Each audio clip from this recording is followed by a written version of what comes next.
ang mga diskurso ni Kristo ng mga huling araw.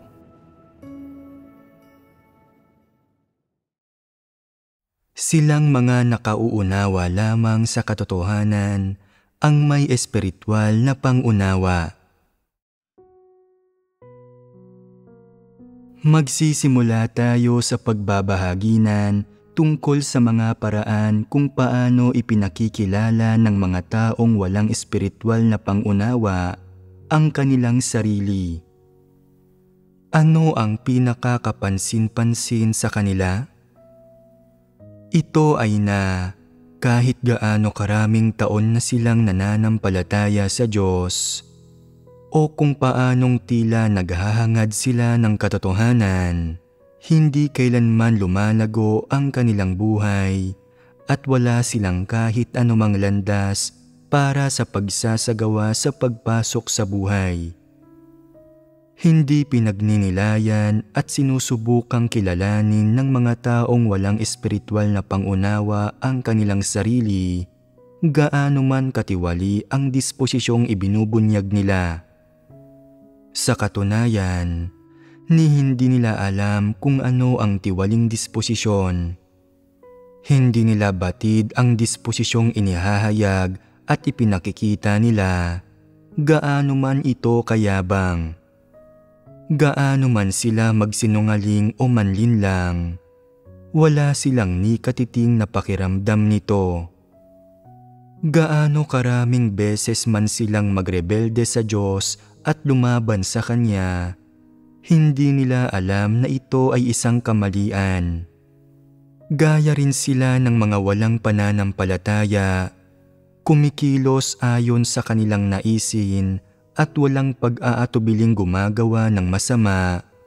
Iniisip na sila ang nasa tama at hindi tumatanggap ng kritisismo o pangaral mula sa kahit na sino. Kahit na madalas silang nakikinig sa mga sermon at dumadalo sa mga pagtitipon, wala silang kaalam-alam kung ano ang pagpapasakop o kung ano ang pagrerebelde at pagsalungat o kung ano ang pagtanggi sa mga pamamatnugot at pagsasaayos ng Diyos.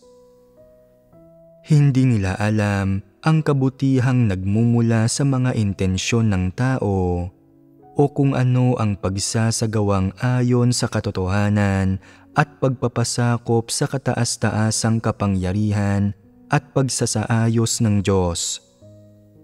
Wala silang alam tungkol sa mga detalye ng pagkakaibang ito. Hindi nila alam kung sila ba ay naging matapat o pabasta-basta sa pagtupad ng kanilang tungkulin, o kung anong mga tiwaling disposisyon ang inihayag nila at kung ano ang mga intensyon nila o kung ang landas na nilalakaran nila ay ang tamang landas. Hindi nila alam kung tama ang pananaw ng kanilang pagsasagawa o kung anong mga uri ng asal ang minamahal o itinataboy ng Diyos. Wala silang alam sa mga bagay na ito. Hindi nauunawaan ng mga taong walang anumang espiritual na pagkaunawa ang mga usaping espiritual sa buhay. Nagpapatuloy lamang sila sa pagbabasa ng mga salita ng Diyos at sa pamumuhay ng normal na espiritual na buhay. Tuwing ginagampanan nila ang kanilang tungkulin, hindi sila tatamad-tamad o nagdudulot ng kaguluhan, ni hindi rin nila sinasadyang gumawa ng mga bagay na makagagambala o makagugulo. Ginagawa nila kung ano ang sinasabi sa kanila at sumusunod sila sa mga simpleng regulasyon. Subalit pagdating sa mga detalye, sa mga kalagayang may kinalaman sa pagpasok sa buhay, sa iba't ibang pananaw at saloobin, ganap nilang ipinagsasawalang bahala ang mga ito. Kapag nagbabahagi ka ng mga katotohanang may kaugnayan sa paglutas ng mga kuro-kuro, iniisip nilang wala silang kahit ano na lahat ng kanilang mga kuro-kuro ay nalutas na at ang ibinabahagi mo ay walang kinalaman sa kanila. Hindi nila alam kung ano ang tinutukoy ng mga sinasabi mong mga kuro-kuro o kung anong katotohanan ng realidad ang mayroon sa sinasabi mo. Kapag nagsasalita ka tungkol sa pagkilala sa sarili, sinasabi nila, suwail at mayabang ang tao, hindi ba? Kung hindi siya magiging suwail, hindi ba't sapat na iyon? Kapag may isyung nangyayari sa kanya, kung hindi siya nagyayabang, kung medyo mas nagpapakumbaba siya at hindi mapagmataas, hindi ba't sapat na iyon? Kapag nagsasalita ka ng tungkol sa pagpapasakop, sinasabi nila, ano ba ang napakahalaga sa pagpapasakop? Basta't huwag ka lamang gumawa ng anumang masama. Ano ba ang napakahirap dyan?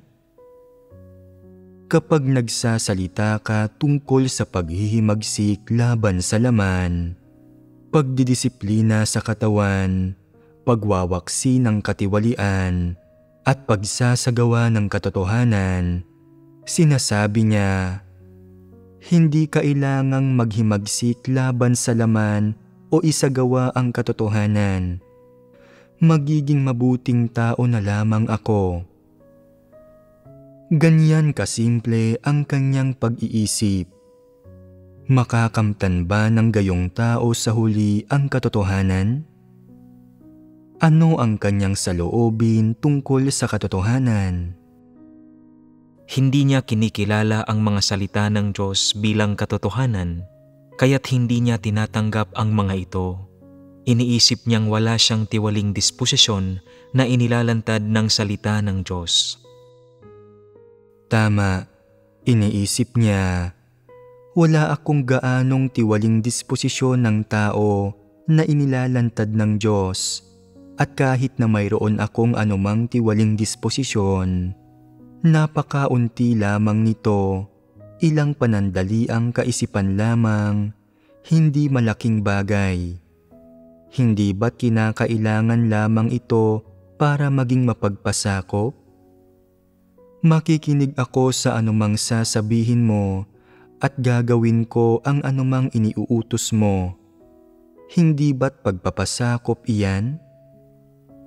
Ganito ba iyan kasimple? Masyadong payak ang pag-iisip ng ilang tao na kapag may nakikita silang isang tao na nagiging negatibo, sinasabi nila, mahalin mo lang ang Diyos, bakit ka umiiyak, bakit ka nagiging negatibo? Walang espiritual na pangunawa ang mga taong ito. Ano ang ibig sabihin ng kawalan ng espiritual na pangunawa? Ang ibig sabihin niyan ay, anuman ang sabihin ng Diyos o anuman ang mga katotohanang sinasabi niya, tinitingnan lamang ng mga taong ito ang mga bagay na ito bilang mga teorya. Hindi nila nauunawaan ang diwa ng mga isyong ito, ni hindi rin nila nauunawaan kung ano ang mga problemang nilalayong lutasin ng pagbabahagi ng Diyos sa mga katotohanang ito. Hindi nila nauunawaan kung paano nauugnay ang mga katotohanang ito sa pagpasok sa buhay ng mga tao at sa landas na nilalakaran nila, o kung paano nauugnay ang mga ito sa mga tiwaling disposisyong inihahayag ng mga tao, o kung paano nauugnay ang mga ito sa mga tao na ipinamumuhay ang wangis ng tao at sa pagkakamit nila ng kaligtasan. Hindi nila nauunawaan ang alinman sa mga bagay na ito. Hindi malinaw sa kanila at hindi nila nauunawaan kung ano ang kaugnayan ng mga salitang ito ng Diyos, ng mga katotohanang ito, sa pagbubunyag at pagpapahayag ng katiwalian ng mga tao at sa kanilang pagsasagawa at pagpasok. Ang naririnig lamang nila ay pagpapasakop, katapatan, at huwag maging pabasta-basta o manggambala at manggulo. Sa huli, ibinubuod nila ang lahat sa isang pangungusap. Wala akong maalalang iba pa, pero alam kong dapat kong gawin ang anumang iniuutos ng Diyos. Handa pa nga akong magtrabaho. Ano pa ba ang dapat sabihin? Hindi nila alam na maliban sa pagtatrabaho, marami pang mga tiwaling bagay sa mga tao na kailangang lutasin gaya ng mga ambisyon, pagnanasa, kagustuhan, kuro-kuro, imahinasyon, gayon din ang mga maling pananaw ng mga tao at ang pilosopiya ni Satanas sa mga makamundong pakikitungo. Hinihingi ng mga salita ng Diyos na lutasin ng mga tao ang lahat ng bagay na ito at palitan ang mga ito ng katotohanan. Ang layunin niya sa paglalabas ng mga katotohanan ito ay upang ipaunawa sa iyo ang katotohanan at tanggapin ito sa iyong puso at pagkatapos ay gamitin ito sa totoong buhay upang lutasin ang iyong mga problema at paghihirap. Nang sa ganoon ay magagawa mong realidad mo ang mga katotohanan ito at naisasabuhay at naihahayag ang mga ito sa iyo. Ang ihahayag mo pagkatapos ay hindi na kayabangan, ambisyon, mga pagnanasa, kuro-kuro, imahinasyon, natutunan, pilosopiya, o iba pang gayong tiwaling bagay, kundi ang realidad ng katotohanan. Hindi ito nauunawaan ng mga taong walang espiritual na pagkaunawa. Sa pakikinig nila sa ilang taong sermon, iniisip nila, bakit halos pare-pareho lang ang bawat sermon? Ang ilang taon ng pagsesermon tungkol sa pagkilala sa sarili. Hindi ba tungkol lamang ito sa pagkilala sa mahahalagang kahinaan at katiwalian ng isang tao? Sinasabi ng ilan na mas malalim at mas detalyado ang mga sermon ngayon kumpara dati. Pero hindi ito napapansin ng mga taong walang espiritual na pagkaunawa. Ito ang palatandaan ng gayong tao. Ang ilang tao ay may sapat na taas ng kalidad, pero hindi hinahangad ang katotohanan. Kaya hindi nila kailanman makakamtan ang espiritual na pagkaunawa. Ang ibang tao ay may napakababang kalidad para maunawaan ang katotohanan. Kaya habang lalo nilang naririnig ang mga detalye ng bawat katotohanan, mas lalo silang nalilito nang hindi kailanman nagkakaroon ng tamang landas ng pagsasagawa.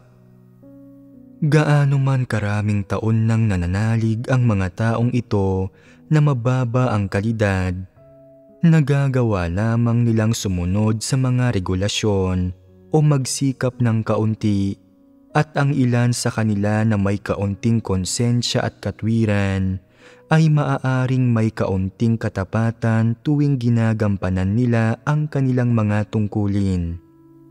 Iniiwasan nilang maging pabasta-basta.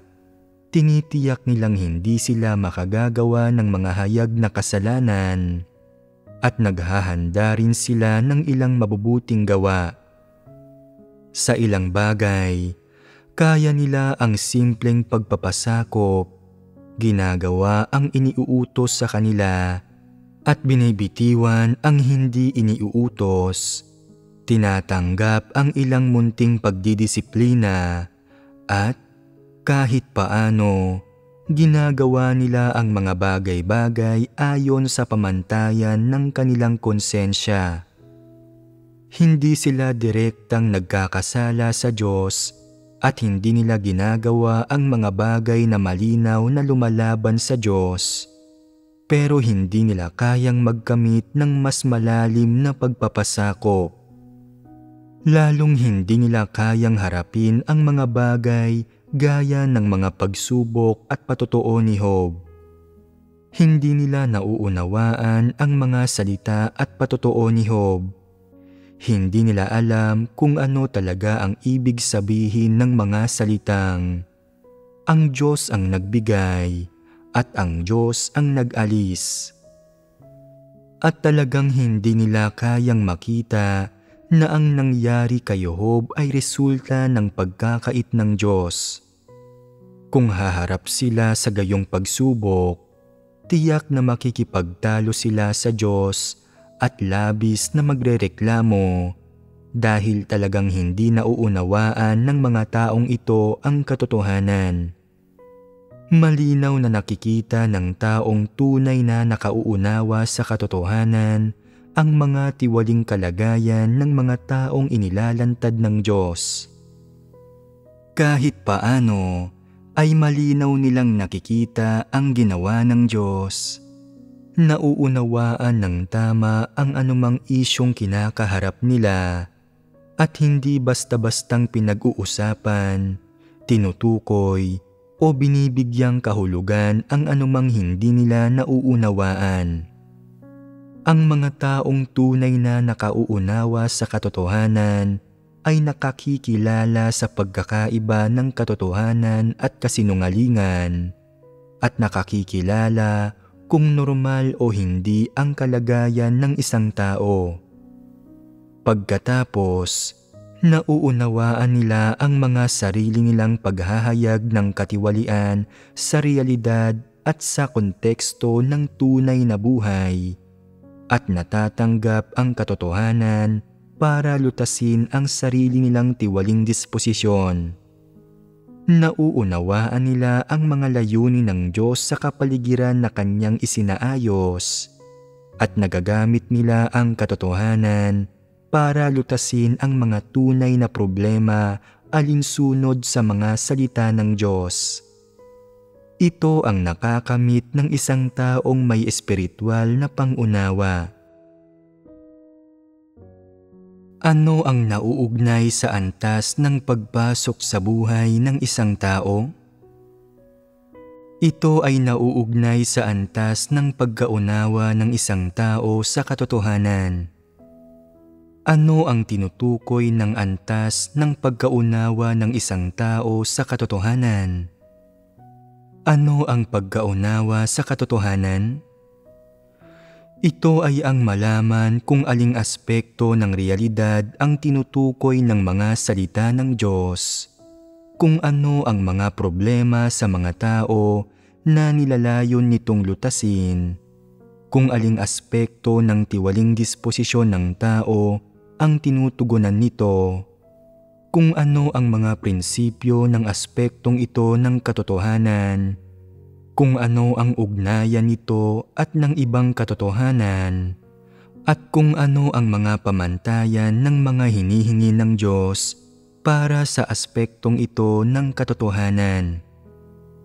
Ang maunawaan ang lahat ng ito ay maunawaan ang katotohanan. Halimbawa, para maunawaan ang katotohanan ng pagpapasakop, kailangan mo munang maunawaan kung ano ang pagpapasakop, kung paano tunay na maging mapagpasakop, at kung anong pamantayan ng pagpapasakop ang hinihingi ng Diyos sa mga tao. Ito ang realidad ng pagpapasakop, ang katotohanan ng pagpapasakop. Hindi lamang ito tungkol sa pagkaunawa sa konsepto, kahulugan, at teorya ng pagpapasakop, kundi tungkol din ito sa pagkaunawa sa mga prinsipyo ng pagsasagawa ng pagpapasakop. Ang malaman kung paano gamitin ang mga prinsipyong ito, ang malaman kung ano ang naaayon sa mga katotohanang prinsipyo at kung ano ang lumalabag sa mga ito kapag ginagamit ang mga ito. at pagkakaroon ng kakayahang kumilala ng tamang pagsasagawa at ng mga maling paraan ng paggawa ng mga bagay-bagay. Ito ang makakapagpatunay na talagang nauunawaan mo ang katotohanan. Kung magagamit mo ang aspektong ito ng katotohanan sa iyong sarili, maipapamuhay at matutupad mo ang mga katotohanang ito, at pagkatapos ay masusukat mo ang ibang tao ayon sa mga katotohanang ito. Kung maisa sa katuparan mo ang mga resultang ito, makakamit mo ang realidad ng pagpasok sa aspektong ito ng katotohanan, at pagkatapos, ikaw ay magiging isang tao na may espiritual na pangunawa. Kung mayroon mang espiritual na pangunawa ang isang tao, ay hindi natutukoy sa kung gaano kabilis niyang naaarok ang katotohanan, kundi sa halip kung nauunawaan niya o hindi ang mga salita ng Diyos. Kung tila nauunawaan mo ang mga salita ng Diyos sa sandaling naririnig mo ang mga ito, pero hindi mo nauunawaan ang mga ito kapag nahaharap ka sa isang problema, wala kang espiritual na pangunawa. Gayunpaman, kung pakiramdam mo ay nauunawaan mo ang mga ito sa oras na iyon, bagamat hindi lubusan, at pagkatapos ng ilang panahon ng karanasan, kapag nahaharap ka sa isang problema, malinaw mo itong nakikita at nauunawaan mo ang aspektong ito ng katotohanan, mayroon kang espiritual na pangunawa. Ang pagkaunawang ito ay walang kaugnayan sa kung gaano ang nauunawaan ng isang tao sa literal o doktrinal na termino. May kinalaman ito sa kakayahan ng isang tao, gayon din sa hangarin at landas na tinatahak niya. Ang isang antikristo ay maaaring magmukhang may kaunting talino at kaloob at magaling siyang magsalita, pero wala siyang anumang alam tungkol sa mga usaping espiritual sa buhay. Kaya niyang gayahin ang ilan sa mga orihinal na salita mula sa isang sermon pagkatapos niya itong mapakinggan, at kaya niyang intindihin ang mahahalagang punto, at maaaring isipin ng mga tao na naunawaan niya. Gayunpaman, ang mga bagay na sinasabi niya ay hindi angkop sa mga sitwasyong hinaharap niya. Hindi niya kayang maipagsama ang mga ito o gamitin ang mga bagay na sinasabi niya.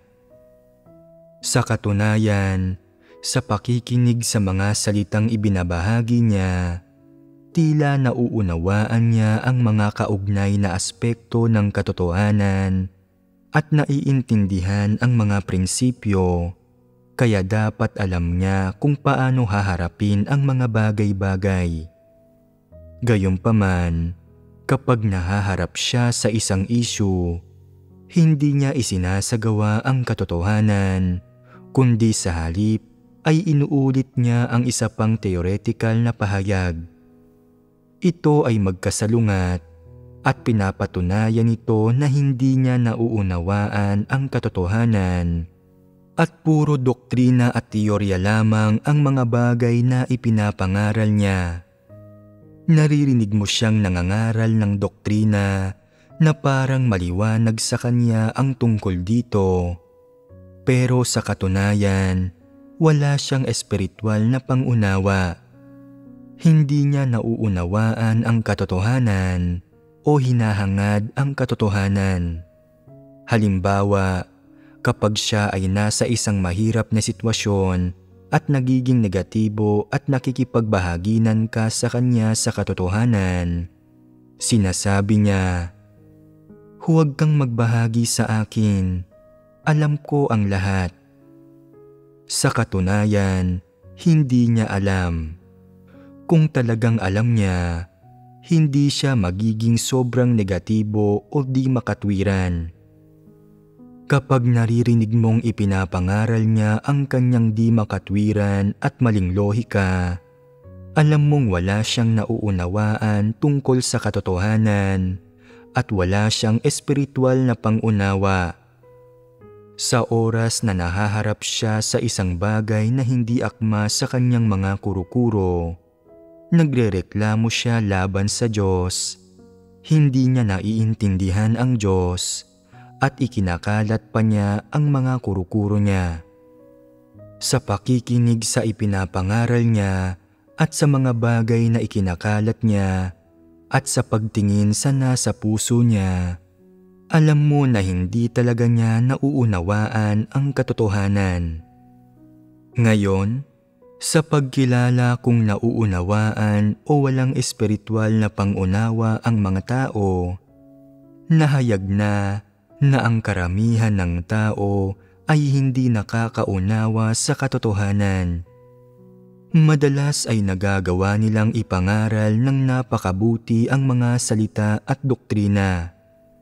Sa partikular, pakiramdam ng mga taong maraming taon nang nananampalataya sa Diyos at gustong-gustong mangaral ng mga salita at doktrina na mas marami silang kapital. Gayunpaman, nahayag na wala talaga silang espiritual na pangunawa at na sila ay mga taong walang silbi. Hindi sila kapaki-pakinabang kahit kaunti sa sambahayan ng Diyos. Paano makakamit ng ganitong uri ng tao ang kaligtasan? Ano ang eksaktong ibig sabihin ng kawalan ng espiritual na pangunawa? Sa madaling salita, ang ibig sabihin nito ay hindi maunawaan ang mga usaping espiritual sa buhay, hindi maunawaan ang mga bagay ng espiritual na dako, at sa makatwid, hindi likas na maunawaan ang katotohanan. Kung oobserbahan mo ang pagsasalita at pagpapahayag ng opinyon ng mga taong walang espiritual na pangunawa, matutuklasan mo na hindi nila nauunawaan ang katotohanan. Ang ilang tao ay magaling magsalita at tila nananampalataya sila sa Diyos ng buong sigla at pananalig. Kaya bakit wala silang espiritual na pangunawa? Makikita mong palagi nilang ginagawa ang kanilang tungkulin ng buong lakas. Palagi silang masigasig, bihirang negatibo, at nagagawa nilang magdusa at magbayad ng halaga. Gayunpaman, hindi nila nauunawaan ang katotohanan at wala silang mga prinsipyo kapag gumagawa sila ng mga bagay-bagay. Ito ang mga taong walang espiritual na pangunawa. Ang mga taong may espiritual na pangunawa ay gumagawa ng mga bagay-bagay ayon sa mga prinsipyo, sa pamamagitan man ng kanilang konsensya o ng katotohanang nauunawaan nila. Kapag nahihirapan sila sa isang issue, alam nila kung paano ito pamamahalaan ayon sa mga prinsipyo. Hindi sila walang taros na gumagawa ng mga bagay-bagay o sumusunod sa mga regulasyon. Ang mga ito ay ang mga maliwanag na katangian ng mga taong may espiritual na pangunawa. Gayunpaman, iyong mga walang espiritual na pangunawa ay walang mga katotohanang prinsipyo sa mga bagay na ginagawa nila. Madalas ay walang taros na lang nilang ginagamit ang mga regulasyon. Minsan, umaasa sila sa kanilang karanasan, minsan sa kanyang kaloob, at minsan sa kanilang konsensya, sigasig o likas na kabutihan. Anuman ang bagay na may espiritual na pangunawa ang isang tao, iyon ang bagay kung saan siya matalino at marunong. Alam niyang hanapin ang katotohanan at alam niya kung sino ang nagsasalita alinsunod sa mga prinsipyo. Iyan ang taong may pinakamalaking espiritual na pangunawa. Kung naisasagawa niya ang katotohanan pagkatapos niya itong maunawaan, mayroon siyang pag-asang matatanggap ang kaligtasan mula sa Diyos. Bakit sinasabi na nagawa pa rin ng trabaho ang ilang taong nananampalataya sa Diyos ng maraming taon? Ito ay dahil hindi nila nauunawaan ang katotohanan. Mayroong dalawang pangunahing dahilan para hindi maunawaan ang katotohanan. Ang una ay nawalang espiritual na pangunawa sa mga usaping espiritual ang mga tao, na dahilan para maging imposibleng maunawaan nila ang katotohanan. Ang pangalawa ay tutol sila sa katotohanan at hindi nila mahal ang katotohanan, kaya hindi nila nauunawaan ang katotohanan. Maraming tao ang nananampalataya sa Diyos at gumagawa ng mga bagay-bagay dahil sa sigasig, mabubuting layunin o karanasan. Pinanghahawakan nila ang mga bagay na ito bilang katotohanan, gumagawa ng maraming mabuting bagay at nagagawa nilang ipagpatuloy itong gawin sa buong buhay nila. Pero kaya ba nilang gawin ang mga bagay-bagay sa paraang ito at maabot ang pagkaunawa sa katotohanan? Siguradong hindi. Kahit na buong buhay silang gumawa ng mabubuting bagay, hindi nila magagawang maunawaan ang katotohanan. Kaya, siguradong ang taong hindi nakakaunawa sa katotohanan pero nakakagawa ng maraming mabuting bagay ay mabuting tao. Tama? Hindi ito sigurado dahil ang pinakamaliwanag na bunga ng hindi pagkaunawa sa katotohanan ay gumagawa ng masama ang mga tao at lumalaban sila sa Diyos. At sumusunod sila kay Satanas at sa masasamang espiritu sa panghuhusga at pagkondena sa Diyos, gayon din sa paglaban sa gawain ng Diyos. Ito ay dahil ang mga taong hindi nakakaunawa sa katotohanan ay pinakamadaling malilihis at magamit ni Satanas. Ang ilang hindi nakakaunawa sa katotohanan ay maaaring gumawa ng maraming mabuting bagay, pero may kakayahan din silang gumawa ng masama at lumaban sa Diyos. Sa makatwid, hindi ibig sabihin na dahil gumagawa ka ng mabubuting bagay sa buong buhay mo, ay nagiging isa kang tunay na mabuting tao o na isinasagawa mo ang katotohanan. Kailangan mong tingnan ang likas na katangian ng mabubuting bagay na iyon at tukuyin kung ang mga ito ay alinsunod sa katotohanan o hindi at kung nabibilang sa katotohanang realidad. Kung hindi mo malinaw na nakikita ang mga mahalagang isyong ito at ginagawa mo pa rin ang mga bagay-bagay batay sa sigasig, mabubuting layunin at karanasan, ito ba ay pagsunod sa daan ng Diyos? Siguradong hindi.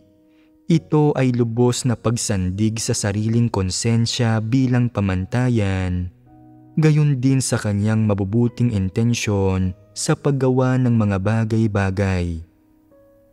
Ito ang paggawa ng mga bagay-bagay ayon sa kanyang kuro-kuro at imahinasyon. Ang mga taong gaya nito ay walang espiritual na pangunawa. Sila ay mga taong hindi nakakaunawa sa katotohanan. Ang mga taong hindi malinaw na nakakakita sa mga isyong ito ay mga tao rin na walang espiritual na pangunawa.